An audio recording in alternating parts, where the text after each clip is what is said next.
Well, the New York Giants, their record got worse on Sunday, and so did their injury woes following a 31-16 loss to the Dolphins in Miami. New York Post NFL reporter Ryan Dunleavy was at the Week 5 matchup, and he joins us now from Miami. Ryan, how's it going? Good, Dex. What's up? Ain't much. Well, I'm doing fine. Giants, not so well here. We got to start with Daniel Jones. Another rough day under center. Sacked 6 times, left the game with a neck injury in the fourth quarter. What is the latest on the Giants QB1? So he had an X-ray at the stadium tonight. They were still reading the results when everybody was packing up. He'll go for an MRI tomorrow.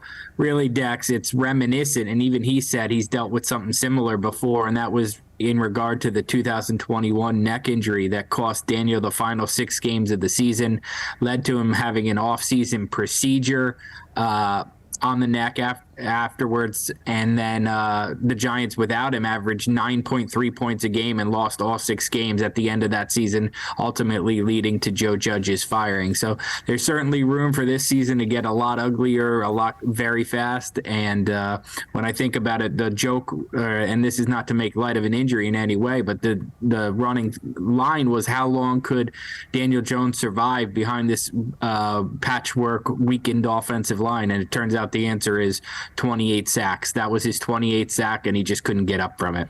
28 sacks on the season, 28 times that he has been sacked. Not a good number the Giants fans want to hear. Another number here, 16 points for the Giants, but no offensive touchdowns against the Finns.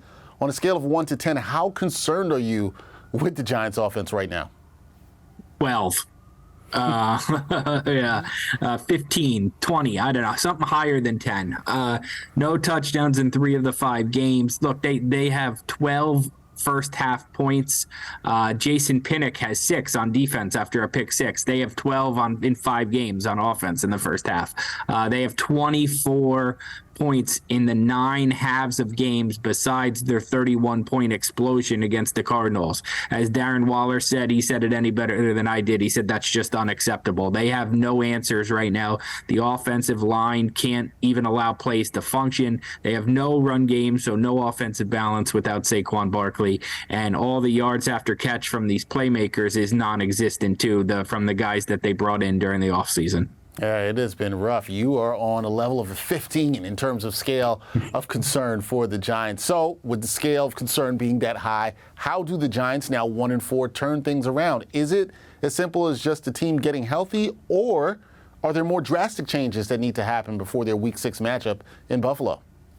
Look, I don't think they can turn it around in time to do anything against Buffalo, who's going to be angry coming off a loss. You know, that game's going to have tons of emotion on both sides. Daboll's homecoming, Josh Allen wanting to show what he can do without Daboll. That game's going to have almost an impossible spot for the Giants. You're almost talking about what can happen, when they face the Commanders at 1-5. Can they possibly salvage any semblance of a season? Yes, getting healthy would help. You can't even begin to imagine what it's going to be like until you know what Daniel Jones's future is, because Tyrod came in the game, started running all around the place, just like he did last year when Daniel Jones got hurt. And in that game, Tyrod got a concussion, and they had to finish Saquon Barkley at quarterback in that game. Saquon Barkley's hurt, so even their emergency third quarterback isn't available. So, Tyrod, when he goes in, he runs around a lot. He's susceptible to injury. He's one of the better backup quarterbacks in the league, but still, if you're playing him, then the season's obviously spiraling. So, they could get healthy, but until you know Jones's health, it really doesn't matter, to speculate on where the rest of the season is headed. Yeah, we will have to see where his health, and there'll be more updates on that, I'm sure, in the next 24 to 48 hours. That is NFL reporter for the New York Post, Ryan Dunleavy, doing a great job. Ryan, thank you for the time, and we'll see how the Giants 1-4 things are for them moving forward.